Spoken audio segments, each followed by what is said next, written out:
In the late 80s and early 90s, the arcade was the place to be. While such gaming establishments are now hard to come by, the nostalgia trip when you do eventually walk into an arcade, maybe on holiday or on some sort of beach resort, is so glorious. When I was a kid, I would pester my parents for change so I could waste their money sucking really bad at video games. Arcade games had a certain lure about them, the bright lights and the sounds tempting us to play just one more game. The home consoles, while still good, just couldn't really live up. The best versions of the best games were always in the arcades. I was a Street Fighter kid. Our leisure centre had a few arcade games as you walked into the main entrance. My memory isn't great, but I do remember they had Smash TV, Street Fighter 2, a game where you played as a little monkey dude called Toki, and they also had WWF WrestleFest. Being a young wrestling fan at the time, I would play WrestleFest a lot, but man, when that Street Fighter 2 machine found its way into the lineup, it was all too tempting. I kind of deserted the WrestleFest machine and began my man crush on Street Fighter 2. I even, more recently, picked up one of those arcade 1-up machines to try and capture that arcade experience at home, and I must say, for the price, they definitely do a good job. Not perfect of course, but as a home solution, it does the job. Anyway, WrestleFest was deserted and Street Fighter was my new go-to game.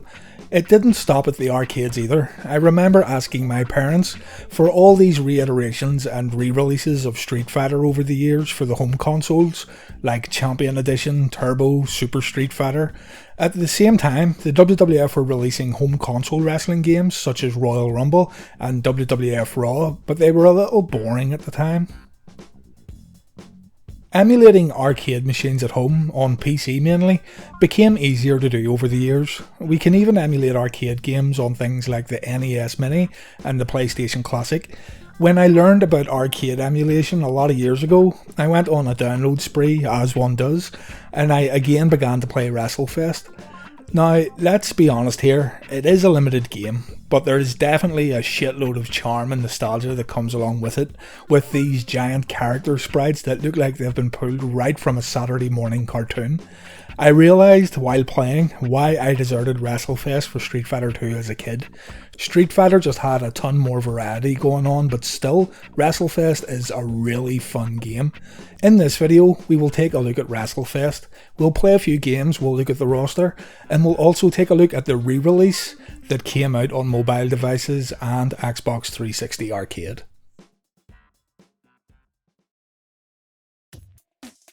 WrestleFest was developed by Technos Japan and released in 1991. Technos were quite successful in the arcade scene, having already developed such classics as Karate Champ and Double Dragon. WrestleFest was not their first attempt at developing a wrestling game either, as the company had already released Tag Team Wrestling in 1983, Mat Mania in 1985, and the WWF licensed Superstars in 1989. WWF Superstars wasn't a bad game at all. There are actually those who prefer it over WrestleFest. The game made players choose characters to form a tag team, featuring either Hulk Hogan, Randy Savage, The Ultimate Warrior, The Big Boss Man, Hacksaw Jim Duggan, or The Hunky Tonk Man. The player would then take their team through a series of matches against other tag teams in New York City, eventually reaching Tokyo, Japan. The final bosses of the game were the Megabucks. WWF WrestleFest was released 2 years after Superstars, and man, comparing the two is like night and day. WrestleFest featured big, bold characters that were actually fairly good representations of their real life counterparts. This made the game really stand out in a line of arcade machines. The attract mode just made the game look like a whole lot of fun. So first things first, let's look at the roster. The WWF had a lot of options in 1991 and there are some missed opportunities here, but generally it's a fun roster. We have Hulk Hogan, Mr. Perfect, Jake the Snake Roberts, Ted DiBiase, The Ultimate Warrior, The Big Boss Man, Earthquake, Sergeant Slaughter, Demolition Smash, and Demolition Crush. The first thing on most people's minds would be the fact that Crush is selectable here and not Axe, which is definitely a shame. This would be around the time though that Axe was winding down a bit in his career. More can be learned in my Demolition video. The Legion of Doom are non-selectable boss characters. At the time of development, there were a lot of other guys who could have been included but weren't, due to the small amount of memory available and likely the development timeframes afforded to Technos Japan. Randy Savage, the Hart Foundation, Rick Rude, the Texas Tornado, the Rockers, and some others would have been great additions, but it wasn't meant to be. It would have been great though to see how these guys would have looked in WrestleFest back in the day. WrestleFest has two game modes, Royal Rumble and Saturday Night's Main Event.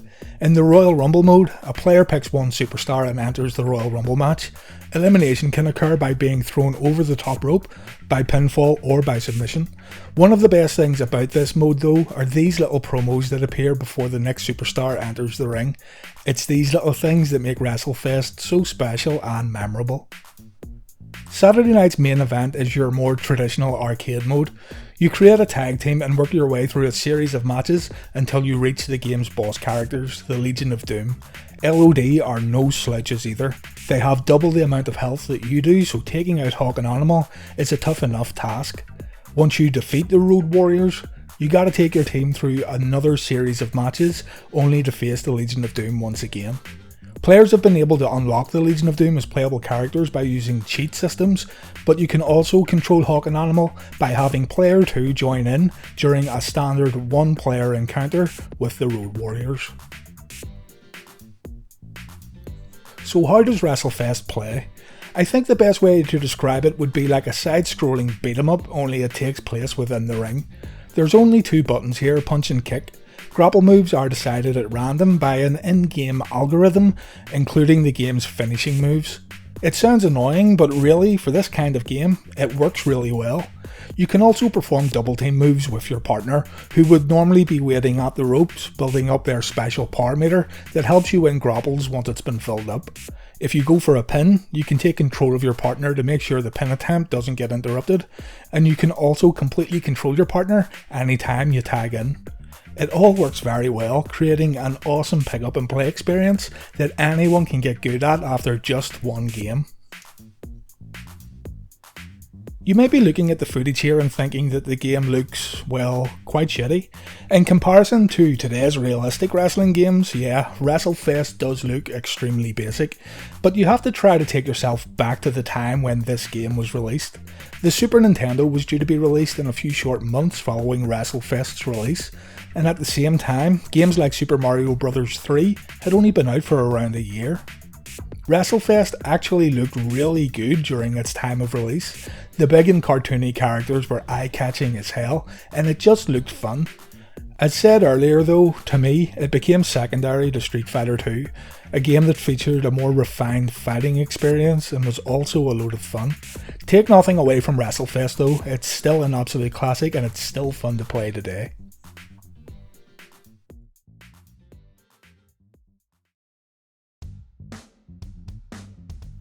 On February 21st, 2012, THQ released a remake of the game for iOS devices under the title WWE WrestleFest. It was soon also ported over to the Xbox 360 arcade.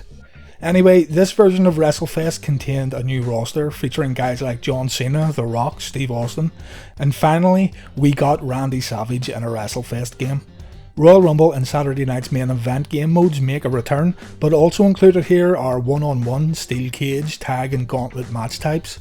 There is also a Road to WrestleMania game mode available, where your character goes through a ton of matches to try to win titles. During its first year, a load of DLC was released for the game that included new superstars and new arenas, including a WCW Nitro arena. New wrestlers included the likes of Shawn Michaels, Yokozuna, CM Punk, Chris Jericho and Kevin Nash. With each DLC pack also came a character who was featured in the original WrestleFest arcade game, so guys like the Big Boss Man, Sergeant Slaughter and Mr. Perfect were all able to make a comeback to the franchise.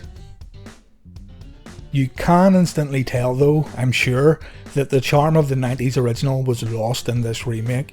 Characters don't look nearly as brash and bold, instead using this hand-drawn style that makes everything look really flat. The game did play very much like the original, but it just wasn't the same. It was another way to milk fans out of money too, with 6 DLC packs needed to have the full roster. It's still cool that it's a WrestleFest re-release and it's all been updated, but the idea was better than the execution, it seemed. So how does one go about playing the original WrestleFest today? Emulation is your solution. There will be players and viewers here that know way more than what I do on the subject, but basically you can download an arcade emulator like MAME and play the game ROM through it. Emulation has came a long way since the 90s, and it's now even possible to play these classic games on your phone or your tablet. I mainly use a Raspberry Pi, which does take a little more time to set up, but my ultimate plan is to put the Raspberry Pi inside that Street Fighter arcade machine that I have, and thus, hopefully, giving me the WrestleFest arcade experience at home. I'll keep you guys updated on that once I get the project finished. It's costly, but I think it will be worth it. But yes, you will need to find your own way to emulate WrestleFest, but it is a very easy process. Start on your PC and then look into other things like the Raspberry Pi or even the NES or Super Nintendo mini consoles. Again, there are people online who know way more about this subject than what I do, so join an active emulation community and get the help that you need. It's totally worth it.